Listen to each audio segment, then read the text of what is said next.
नमस्कार। आज हम बात करते हैं कुछ अन्य नोबेल पुरस्कार प्राप्त अर्थशास्त्रियों के विषय में तथा उनका अर्थशास्त्र में किस क्षेत्र में योगदान रहा, इस पर भी हम लोग चर्चा करेंगे।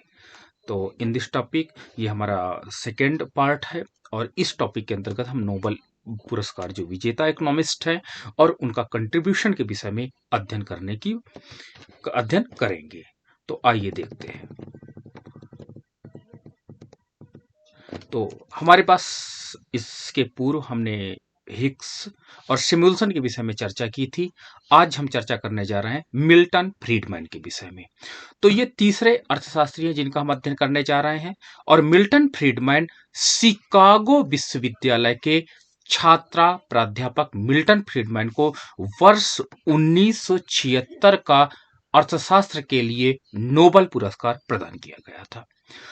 पुरस्कार की घोषणा करते हुए रॉयल स्वीडिश एकेडमी ने कहा था कि फ्रीडमैन को यह सम्मान उपभोग विश्लेषण के लिए, ठीक है, और उपभोग विश्लेषण आपने फ्रीडमैन का समष्टि अर्थशास्त्र के अंतर्गत आपने देखा होगा, तो वहां पर आप देखे होंगे कि इन्होंने उपभोग के क्षेत्र में एक नई थ्योरी स्टेब्लिश की। तो इस प्रकार मिल्टन फ्रीडमैन का जो स्थायी आय परिकल्पना है, इन्होंने बताया था कि किसी व्यक्ति का स्थायी उपभोग उनकी स्थायी आय पर निर्भर करती है। अगर किसी व्यक्ति की परमानेंट इनकम बढ़ती है तो उनका परमानेंट कंजप्शन क्या होता है, इंक्रीज हो जाता है, बढ़ जाता है, और परमानेंट इनकम डिक्लाइन होने से आपका जो परमानेंट कंजप्शन है वो भी डिक्लाइन होता है।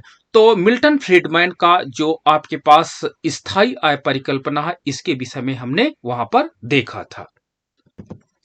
मौद्रिक इतिहास और सिद्धांत के क्षेत्र में उनकी उपलब्धियां काफी श्रेष्ठ हैं। साथ ही साथ स्थिरीकरण की नीतियां, स्थिरीकरण का मतलब होता है कि एक अर्थव्यवस्था को स्टेब्लिश करना कि बहुत अधिक इंपॉर्टेंट होता है किसी अर्थव्यवस्था के लिए, इसलिए इन्होंने स्थिरीकरण नीतियों पर भी कार्य किया है और जटिलताओं के प्रदर्शन के लिए इन्हें नोबेल पुरस्कार प्रदान किया गया। फ्रीडमैन का अगर हम जन्म की बात करें तो ये फ्रीडमैन का जन्म न्यूयॉर्क के ब्रुकलेन में 1912 में हुआ था। उन्होंने रासगर्स विश्वविद्यालय में अध्ययन किया और 1946 में उन्होंने कोलंबिया विश्वविद्यालय से उपाधि प्राप्त किया तथा 1940-41 ठीक है वर्ष में यूनाइटेड स्टेट्स ट्रेजरी डिपार्टमेंट के टैक्स रिसर्च डिवीजन में प्रधान अर्थशास्त्री के रूप में कार्य करने लगे। 1941 से लेकर के 1943 तक वो वार रिसर्च डिवीजन ऑफ कोलंबिया में शोध सहायक और निदेशक रहे। उन्होंने मिनीसोटा विश्वविद्यालय में सहायक प्रोफेसर के रूप में भी कार्य किया और वो अनेक अमेरिकी विश्वविद्यालयों में विजिटिंग प्रोफेसर के रूप में भी कार्य किए थे। इसी प्रकार फ्रीडमैन के विषय में जब हम आगे देखते हैं तो फ्रीडमैन एक अत्यंत उन्नत लेखक थे, स्पष्टवादी और संतुलित विचारक के रूप में जाने जाते हैं। वो मौद्रिक संप्रदाय में अपने योगदान के लिए जाने जाते हैं, यानी मॉनेटरी इकोनॉमिक्स में उनका बहुत अच्छा योगदान रहा है और यह माना जाता है कि स्फीति नियंत्रण करने के लिए कर और वित्तीय नीतियों की बजाय मौद्रिक नीति अधिक प्रभावी है, अर्थात हमको टैक्स पर और आपके अदर चीजों पर फोकस करने की अपेक्षा हम अगर आरबीआई द्वारा जारी मॉनेटरी पॉलिसी पर अधिक फोकस करें तो शायद ये हमारे लिए बहुत अच्छा होगा और इकोनॉमी में इन्फ्लेशन को कंट्रोल किया जा सकता है। ठीक है, जबकि बेरोजगारी स्वीकार्य योग्य सीमा के अंतर्गत रखा जाए, अर्थात किसी भी राज्य में अनएम्प्लॉयमेंट को आप पूरी तरह से समाप्त नहीं कर सकते हो, कुछ ना कुछ लिमिटेड में अनएम्प्लॉयमेंट बना रहता है। तो इन्होंने इस बात को यहां पर स्वीकार किया। फ्रीडमैन ने पुरस्कार से सम्मानित किए जाने वाला पहला दक्षिण अमेरिकी अर्थशास्त्री रहे हैं। अगर हम बात करते हैं तो चौथे अर्थशास्त्री के विषय में यहां पे चर्चा करेंगे तो चौथे अर्थशास्त्री के रूप में अमर्त्य कुमार सेन का नाम हम देख सकते हैं। अमर्त्य कुमार सेन, जिन्हें हम लोग A.K. सेन के नाम से भी जानते हैं, और ये भारतीय अर्थशास्त्री थे जिनको नोबेल पुरस्कार अर्थशास्त्र के क्षेत्र में प्राप्त हुआ। तो अमर्त्य सेन को नोबेल समिति ने हिग्स, उगैर, एरो के उपरांत सामान्य संतुलन के क्षेत्र में एक सबसे महत्वपूर्ण विचारक के रूप में माना जाता है, क्योंकि अमर्त्य सेन ने इन जो अर्थशास्त्री थे हिग्स, उगैर और एरो, इसके बाद सामान्य संतुलन के क्षेत्र में जो कार्य किया उसके लिए इनका जो कदम है, इन्होंने अर्थशास्त्र को एक नया आयाम प्रदान किया है। सेन को वर्ष 1998 के लिए अर्थशास्त्र में नोबेल पुरस्कार प्रदान किया गया था, अर्थात कल्याणकारी अर्थशास्त्र के लिए प्रोफेसर सेन को नोबेल पुरस्कार प्रदान किया गया था। यह उनकी अर्थशास्त्र में सबसे महत्वपूर्ण उपलब्धि थी और सेन का प्रथम एशिया और भारतीय हैं जिन्होंने अर्थशास्त्र में नोबेल पुरस्कार प्राप्त किए हैं। इसके पूर्व अर्थशास्त्र में नोबेल पुरस्कार एशिया के किसी भी अर्थशास्त्री को नहीं मिला रहा। नोबेल दृष्टांत के अनुसार सामाजिक चयन सिद्धांत में सेन का योगदान श्रेष्ठ रहा, इसलिए नोबेल पुरस्कार प्रदान किया गया। विकास अर्थशास्त्र में सेन का कार्य मुख्य रूप से पॉवर्टी पर, इन्होंने हेड काउंटर रेशियो पर कार्य किया, इसलिए नोबेल पुरस्कार के लिए इनका चुनाव किया गया। और अकाल के बीच, क्योंकि इनके पीएचडी थी गरीबी और अकाल, तो इन्होंने पश्चिम बंगाल पर अपनी पीएचडी की और उन्होंने उस पर बताया था कि यहां पर प्रोडक्शन पहले की अपेक्षा ज्यादा हुआ, फिर भी कहीं ना कहीं डिस्ट्रीब्यूशन सिस्टम फेल होने के कारण यहां पर आज गरीबी की कंडीशन हुई है। तो इस अकाल और भूखमरी का कारण वास्तव में अनाज का कम उत्पादन नहीं है, बल्कि इसका मुख्य कारण इन्होंने बताया था कि जो हमारा वितरण प्रणाली है वो इसके लिए कारक जिम्मेदार है। इसलिए इन्होंने कहा कि गवर्नमेंट का रोल बहुत अधिक इंपॉर्टेंट हो जाता है जब इस प्रकार की परिस्थितियां उत्पन्न हो जाती है। तो इसके विषय में भी इन्होंने संबंध के विश्लेषण में भी पुरस्कार में कंसीडर किया गया और सेन की आधिकारिक और सामर्थ्य की धारणाएं भी महत्वपूर्ण रही। सेन के कार्य उपरोक्त क्षेत्र में विस्तृत कार्यक्रम प्रस्तुत करते हैं। वो सांकेतिक तर्क और प्रामाणिक दृष्टिकोण के उपयोग में कुशल है, हर चीज का अप्लाइड या एप्लीकेशन जरूर बताते हैं और उसके आधार पर ही अपने सिद्धांत का निर्माण करते हैं। उनके विचार में अर्थशास्त्र के किसी विशिष्ट संप्रदाय में नहीं रखे जा सकते, फिर भी उन्हें कल्याण अर्थशास्त्र में अपने विशेष नमूने की स्थापना के लिए श्रेय दिया जाता है। वास्तव में उन्होंने कई अर्थशास्त्रों में कार्य किया, लेकिन अगर उनको हम वाइड रूप में देखें तो ये वेलफेयर इकोनॉमिक्स में उनका नाम बहुत अधिक आता है। खास करके गरीबी और मानव विकास के बीच में जो रिलेशनशिप डेवलप किया उसके एनालिसिस के लिए इसे जाना जाता है। उन्होंने अनेक माप जैसे कि निर्धनता सूचकांक दिया, सामर्थ्य सूचकांक दिया और जिसका अनुभाविक रूप से आकलन करने का भी प्रयास किया गया था।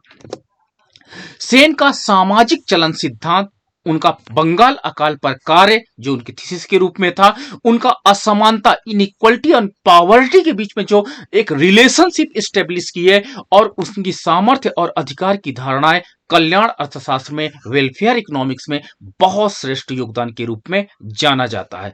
सामाजिक चयन सिद्धांत जो कि सामान्यतः परेटो ने दिया था, वर्कसन का नाम जोड़ा जाता है, एरो का नाम जोड़ा जाता है। सोशल आपके पास चॉइस सिस्टम के अंतर्गत इनको परंपरागत अर्थशास्त्री के रूप में जाना जाता था और इन्हें कल्याण अर्थशास्त्री के रूप में जाना जाता था, लेकिन इनमें एक भारतीय अर्थशास्त्री का नाम भी जुड़ गया और वो नाम था प्रोफेसर A.K. सेन, जिन्होंने दिल्ली विश्वविद्यालय से पढ़ाई करने के बाद इन्होंने अब्रॉड की ओर अपना रुख किया था। समुदाय में समग्र कल्याण की अलग से प्रत्येक व्यक्ति के फलन के रूप में व्याख्या करता है कि समुदाय में जो समग्र कल्याण है, एग्रीगेट वेलफेयर फंक्शन होता है, वो हर व्यक्ति का अलग अलग बनाया और उस पर काम किया। एरो की असंभाव्यता प्रमेय अपनी रचना में मान्यताओं पर आधारित है जो परेटो, वर्कसन आदि की परंपराओं में उचित है। एरो ने दर्शाया कि कोई भी सामाजिक चयन सभी मान्यताओं की संतुष्टि नहीं कर सकती है। तो इस प्रकार जो आपका इन्होंने आपका सामाजिक चयन की बात किया और उनको आगे प्रोफेसर सेन ने ही बढ़ाया था। सैमुअलसन ने कहा कि एरो का विश्लेषण वर्गसन के सामाजिक कल्याण फलन से अलग है, जो आवश्यक रूप से गणनावाचक है और व्यक्तिगत तुलना का त्याग नहीं करता है। सेन का योगदान भी एरो के पद्धति में क्रमबद्धता की आवश्यकता को समाप्त करके इसे गणनावाचक और अंतर व्यक्तिगत तुलना द्वारा प्रतिस्थापित करके इस संभावना को दर्शाया गया। इस प्रकार A.K. सेन का योगदान बहुत महत्वपूर्ण हो जाता है।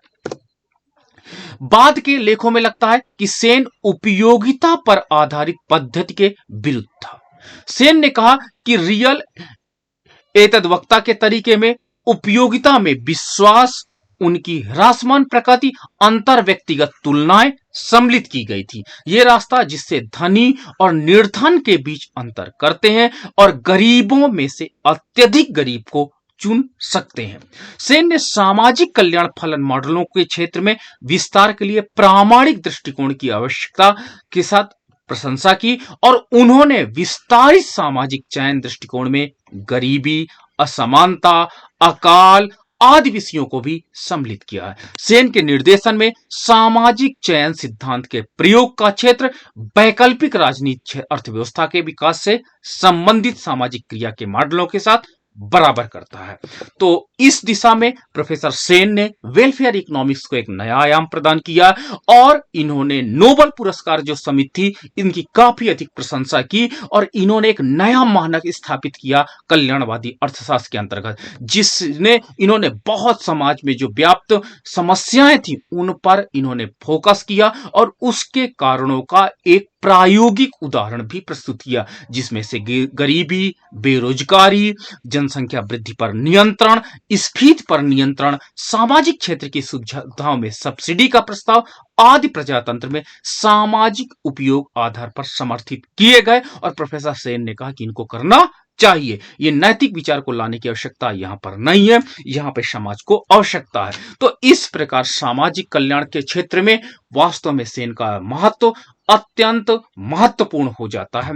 ये इसलिए इन्हें नोबेल पुरस्कार प्रदान किया गया। तो ये मैटर हमने कलेक्ट किया था। This is the reference site from the list of the Nobel economics, there contribution in Hindi English, ठीक है, हिंदी लाइब्रेरी इंडिया.com से। So much, thank you.